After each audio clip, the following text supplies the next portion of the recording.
Hello students, last time हमने electrical energy के बारे में पढ़ लिया था। मैंने वही सेम ट्रिक्स को अभी भी यहाँ पे रख रखा है, जिससे कि आपको हर इलेक्ट्रिसिटी या फिर फिजिक्स के किसी भी न्यूमेरिकल्स को करने के लिए यही ट्रिक को यूज करना चाहिए। आज हम पढ़ेंगे इलेक्ट्रिक पावर। स्टूडेंट, पिछली बार के पावर तो आपको याद ही होगा, हम पढ़ रहे थे पहले mechanical power, work power energy का जो चैप्टर आपको याद होगा। तो उसमें क्या था, हमने पढ़ा था mechanical power. Mechanical power was equal to work done, यानी mechanical work done divided by time. अब ये टाइम कोई मैकेनिकल नहीं होता, इसके लिए मैकेनिकल टाइम लिखने की जरूरत नहीं। तो it was written as power equal to work upon time, यही था ना। अब यहाँ पे क्या है, हम इलेक्ट्रिक पावर पढ़ना चाहते हैं, तो फिर एनर्जी भी इलेक्ट्रिकल एनर्जी या इलेक्ट्रिकल वर्क डन भी लिखा जाएगा। Similarly electrical power is equal to electrical work done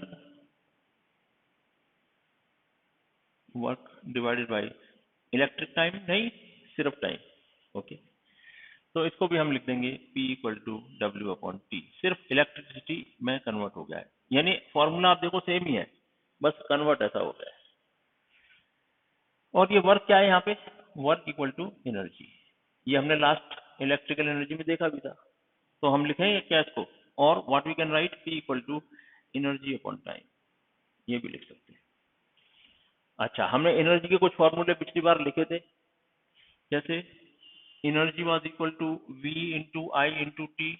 तो फिर पावर क्या हो जाएगा, इसी वजह से V into I into T upon time, time से time cancel, power equal to V I.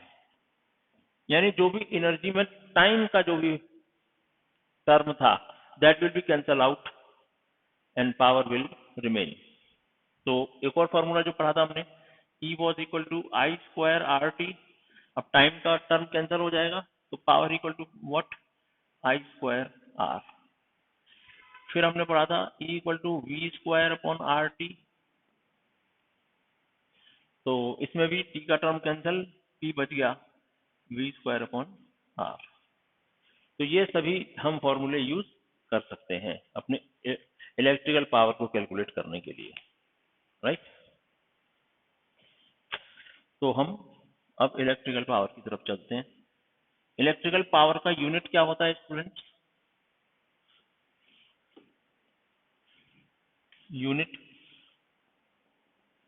Unit of electrical power.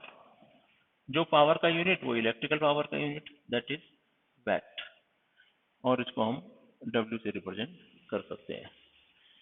ये कभी कभी W को कंफ्यूज होकर वर्क डन भी समझ लेते हैं, वैसा नहीं है, ये वैट है। इसका मतलब है, जैसे वैट का क्या मतलब होता है, एनर्जी अपॉन टाइम, यानी joule upon second, joule per second is watt, right. तो ये आपने ध्यान रखना है। अब मैं इसमें आपको कुछ कैलकुलेशन करके दिखाना चाहता हूँ बेसिकली, जिसमें कि हमारी ट्रिक्स का यूज हो। तो देखते हैं, एक क्वेश्चन है मेरे पास, ये देखिए वो क्या है, if an electric lamp rated हो, रेटिंग, ठीक है। अपन एक चीज और समझ लेते हैं, rating of an electrical instrument, of an electrical device.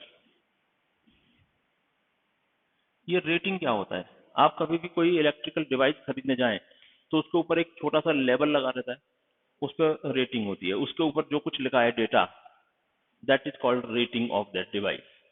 Generally bulb की अगर बात करें, बल्ब, तो बल्ब पे सपोज ऐसा लिखा है 40 वैट 220 वोल्ट। इसका मतलब क्या हुआ स्टूडेंट, ये रेटिंग कहलाते हैं। इसका मतलब क्या हुआ, this bulb will consume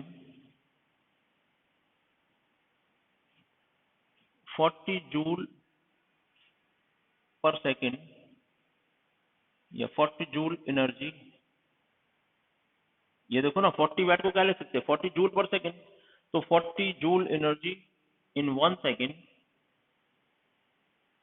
when connected with 220 volt source. जब इसको हम 220 वोल्ट पोटेंशियल डिफरेंस के साथ कनेक्ट करेंगे तो ये बल्ब 40 जूल इन 1 सेकेंड एनर्जी कंज्यूम करेगा, हर 1 सेकेंड में 40 जूल एनर्जी कंज्यूम करेगा। लेकिन सवाल ये है कि इफ नॉट, अगर ये 220 वोल्ट के साथ में कनेक्ट नहीं किया तो क्या होगा? इफ कनेक्टेड विद 200 वोल्ट से, अगर अपन कोशिश करें ये जानने की कि 200 वोल्ट के साथ में अगर हमने कनेक्ट कर दिया, अब 220 वोल्ट नहीं है, तो क्या ये 40 जूल पर सेकंड करेगा कंज्यूम? नहीं, अब नहीं करेगा। अब ये 40 जूल पर सेकंड से कम एनर्जी कंज्यूम करेगा, क्योंकि इसको हम कम सोर्स से लगा रहे हैं। Now it will not consume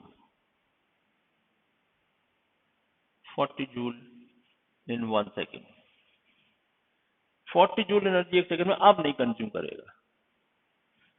अच्छा, अगर हम इसको 400 वोल्ट के साथ लगा दें तो, मैं यहां लिख देता हूं, देखो, इफ कनेक्टेड विथ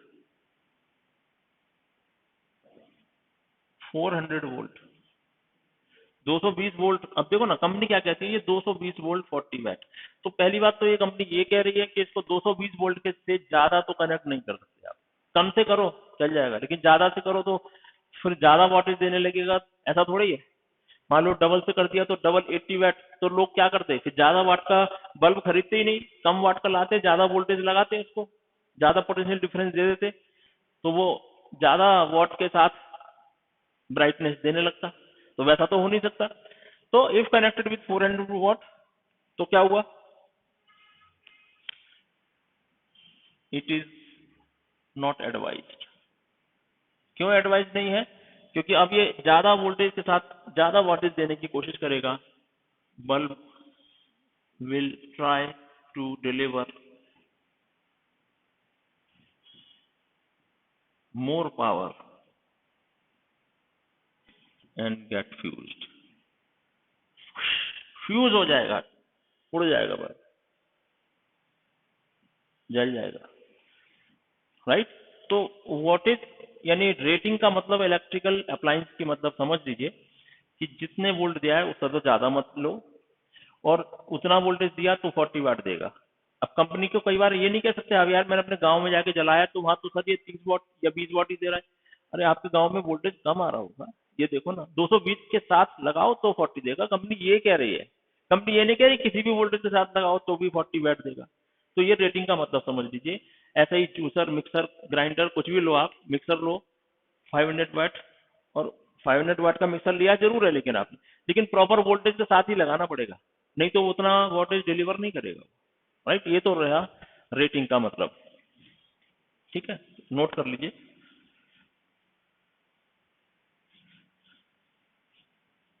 अब ये क्या करें, क्वेश्चन में देखते हैं।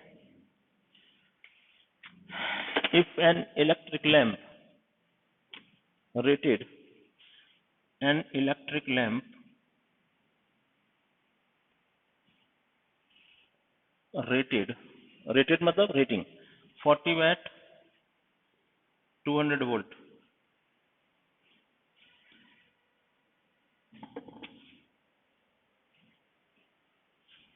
ये रेटिंग दी हुई है। An electric lamp is rated this if it is connected with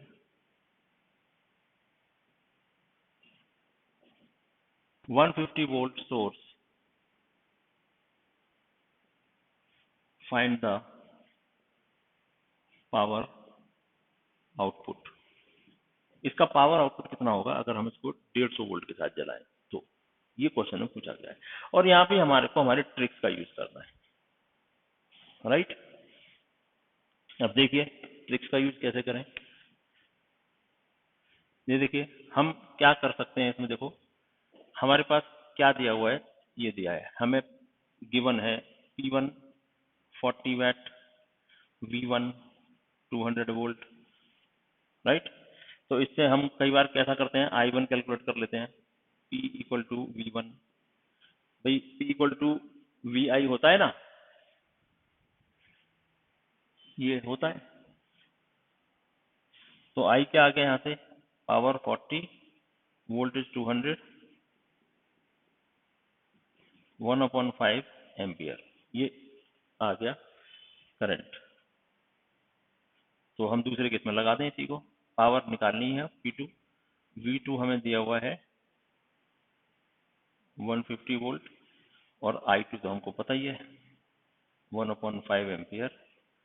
तो P2 कितना आ गया, V2 into I2, that is 150 into 1/5, answer is 30 VAT.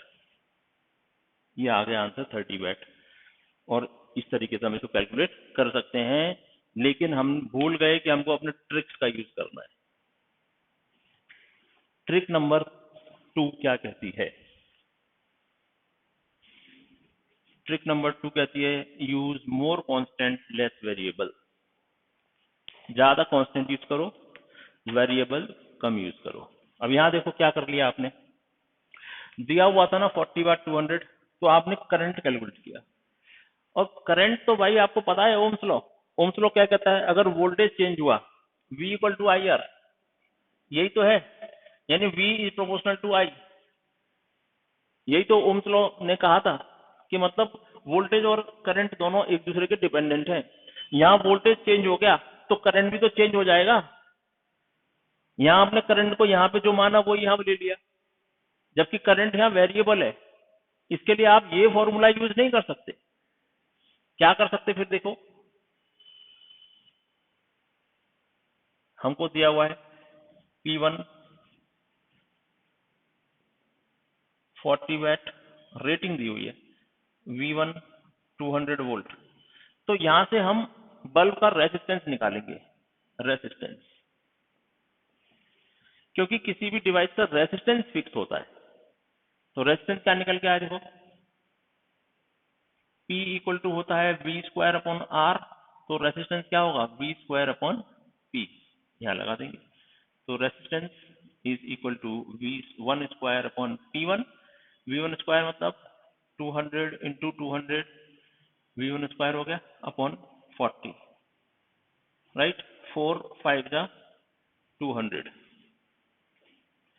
तो आ गया 1000 ओम। ये आ गया resistance which is a constant, which is a constant. Resistance किसी चीज का कांस्टेंट होता है।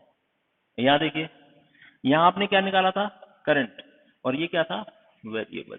वोल्टेज चेंज हुआ तो करंट चेंज हो जाएगा। यहाँ पे देखो वोल्टेज चेंज हुआ भी तो बल्ब है ना, वो तो लैंप है ना, लैंप, उसका रेजिस्टेंस तो फिक्स है, उसके अंदर लगा हुआ रेजिस्टेंस के लिए जो टंगस्टन का वायर या जो कुछ लगा हुआ है वो तो चेंज नहीं हो रहा ना, उसका रेजिस्टेंस फिक्स है, तो ये रेजिस्टेंस कांस्टेंट है। तो हमारी trick number 2, use more constant, तो ये हमें फॉर्मूला यूज करना चाहिए। तो अभी दूसरे केस में क्या हो रहा है, 150 वोल्ट, तो निकाल लो। अभी हमें पावर P2 कैलकुलेट करना है, हमें V2 दिया हुआ है 150 वोल्ट, और हमें रेजिस्टेंस तो फिक्स पता ही है ना उसका, R इक्वल टू 1000 ओम, ये तो फिक्स पता है। तो P2 will be equal to V2 square upon R, this formula will work, V2 square 150 इंटू 150 डिवाइडेड बाई 1000, एक जीरो दूसरा जीरो, 5 3 जा 15, 5 2 जा 10, 15 3 जा 45 upon 2, it becomes 22.5 watt. This is the correct answer. Correct answer. This is the correct answer. This answer is wrong. जबकि इसमें भी आप देखा जाए तो नॉर्मल स्टूडेंट की तरह अगर आप वर्क करेंगे, ट्रिक्स का यूज नहीं करेंगे, फंडामेंटल्स को भूलेंगे, तो ये आंसर भी आएगा आपका, और ये आंसर रॉन्ग है। That answer is right, right. तो ये मेरी ट्रिक्स का यूज करने का आप ध्यान में रखिए, राइट। तो ठीक है, इसी तरीके से आप इलेक्ट्रिकल पावर के और भी क्वेश्चन सॉल्व कर सकते हैं। Thank you very much for today, अगले लेक्चर में फिर मिलेंगे।